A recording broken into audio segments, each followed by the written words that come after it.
The big question I regularly get asked is, how do I get more views on my DJ mixes on YouTube? I'll then go and do a little mini audit of their channel, and I can always come out with the same tweaks they can change. We did this recently for 2 of my course members in my group mentoring sessions as part of my course, The Artist Blueprint. And we looked at their channels and we looked at what they were doing and gave some tweaks. And then within a couple of weeks, they'd seen growth. Their mixes had gone from a few plays to thousands of plays, and their subscriber count had skyrocketed. So in this video, I'm going to break down the areas you need to look at, the things you could be tweaking. I'm also going to look at some systems you should put in place. I'm also going to look at some tools you can use to increase your YouTube growth and look at the metrics that matter when it comes to YouTube. So let's do this. Before we get cracking, I've made a handy free ebook to help you on your journey with making your own YouTube channel as a DJ and a producer. The link is pinned in the description and in the first comment, so go and grab it and it will help you start making your channel. Also, when it comes to YouTube, make sure you subscribe to this channel because I give out free tips to help you grow on YouTube and your social media as DJs and producers. Let's jump into the video. Okay, let's have a quick recap of the different types of mixes, DJ videos you can put on YouTube and how they differ and which one there might be the best for you. So let's break these down. The first up, the big production videos where you've probably got multiple cameras, a drone, things people like Circle. They do these really well. They get millions and millions of views. They look super slick, probably cost a ton, but they look amazing. These types of videos will also have a big DJ at the front. If you want to do something similar to that, then my friends over at Flavor Trip are doing something very similar. They're living a bit of a nomadic lifestyle. They're finding these really cool locations, pitching up, DJing, filming it. They've got 2 phone cameras working well for them, bit more on a budget, but it still looks amazing. And they've done superbly well over the last 18 months and have gained hundreds of thousands of followers in that process. Their video mixes are still getting millions of views, which is incredible since it's just 2 of them, and they're using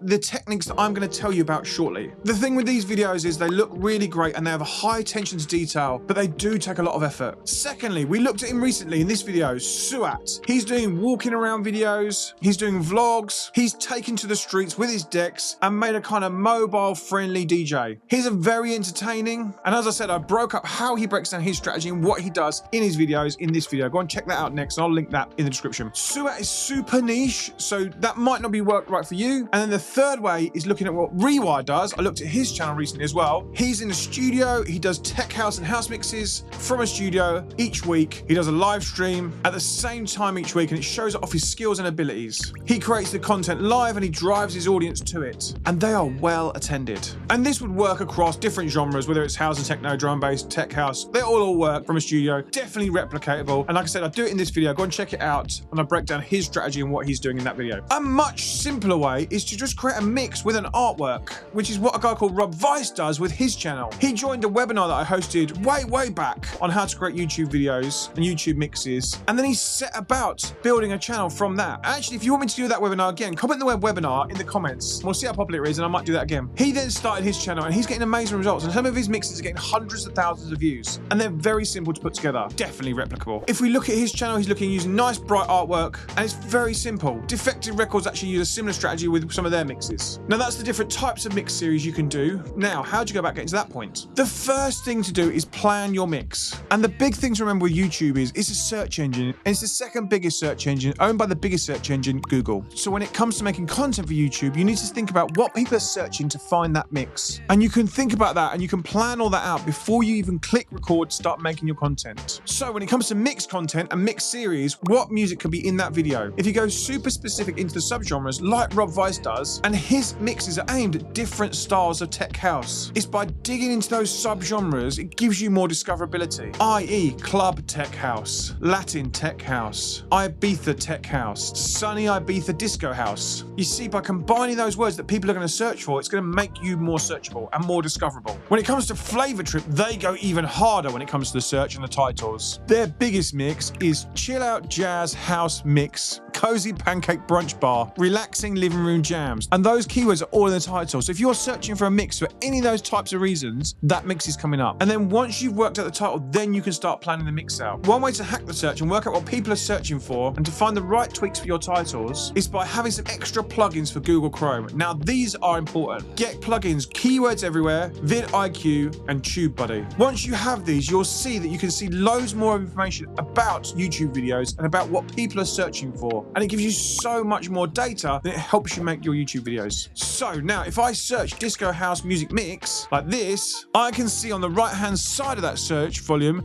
for this is pretty low, which is good, and the competition term is fair, which is okay. Overall, a very good term for this mix. If I click into Defectors mix, this one, I can see what tags they've used and potentially copy them for my own video. And each plugin gives me loads of insights, which will help me see how popular the video is, which can then determine whether I should do one in the same vein. This gives me an advantage for my titles. Below it also gives me related terms and related titles, so you can actually plan out future mixes. And I could actually plan out loads of mixes in advance for months all my YouTube videos. Now that's super useful when it comes to YouTube. You want to be uploading regularly and keeping a regular series of mixes. Maybe every couple of weeks seems like a good cadence of mix releases. Rewire, for instance, he does a weekly live stream, and that's live, turning up once a week for an hour, and then he builds the other content around that. And what you could do is once you've got that plan, you could then start building out a Google spreadsheet of all of the mixes. You could look at your keyword ideas, your thumbnail ideas, your title ideas, and put them all into one place. When it's going to be uploaded, when you need to have made it by, what you need to have done the artwork by, and actually have a plan for all your mixes. And you could work this months and months and months in advance, so you know exactly which ones you're making for future. Like for instance, you're making an Ibiza one, you want that to drop around Ibiza season, so you can put that in your plan straight away and build out from there, for instance. You can also then monitor which mixes do well, and for instance with Flavor Trip, you can see which keywords are searching and may then mix them up for future mixes and give future combinations of titles. If you plan all this out before you've even started your first mixes, then you'll be able to know what's coming next, which will help you find the tracks for it and keep the consistency of the series going, which will keep the growth happening. The next big thing to YouTube is the thumbnail, and it's tying that thumbnail into your mix. What's going to stop the scroll? Especially when you're on a phone, it's got to work really small, but what's going to stop the scroll, whether it's on desktop or phone? Remember also, a percentage of the time that people are watching these mixes is going to be very early, first thing in the morning, at an after party somewhere. Everyone's a bit blurry, so the brighter, the more poppy the thumbnail, the better it's going to get clicked on, and the better the chance they're going to find that mix. So therefore, think about something that's memorable as well. With our previous examples, if we look at Circle, the image is the big artist in the big location, it's bright, and you want to click on it because you want to see what that mix is about. With our friends at Flavor Trip, it's just them, but again, they use a bright image from the location, maybe part of the stream, that just looks really good.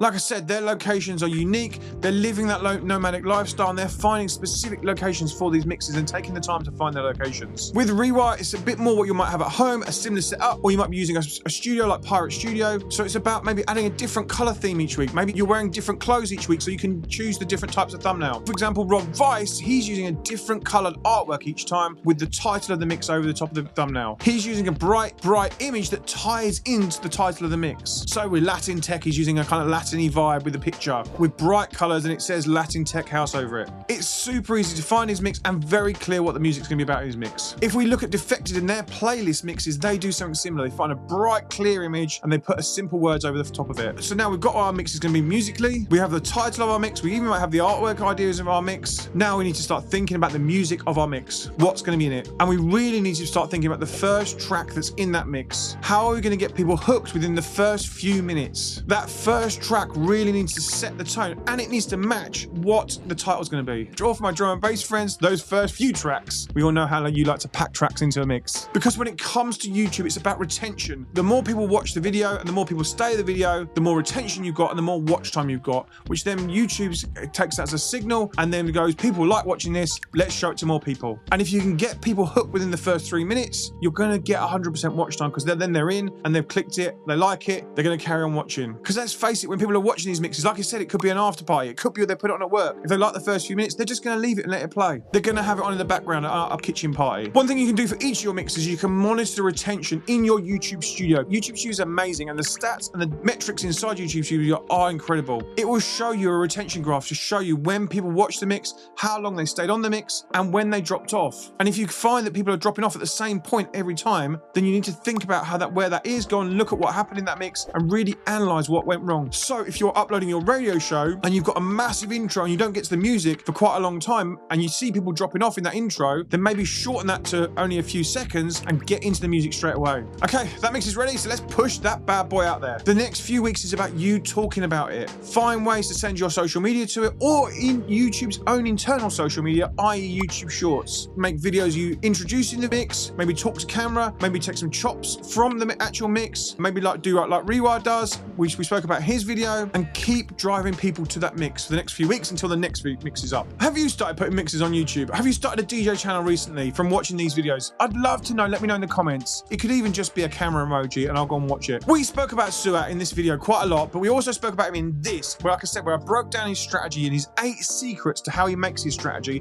and how he makes his YouTube channel and how he got to 300,000 subscribers. You should definitely go and watch that video next. Before you jump over there, don't forget to like this video. Let me know in the comments what you found useful. Don't forget to subscribe to the channel because I drop out new videos every week and we have 2 demo feedbacks every week on Mondays and Wednesdays. I have been Graham Farmer. I'll see you over in that video. Let's jump over together and watch how to build a YouTube channel even more. See you over there. Bye-bye.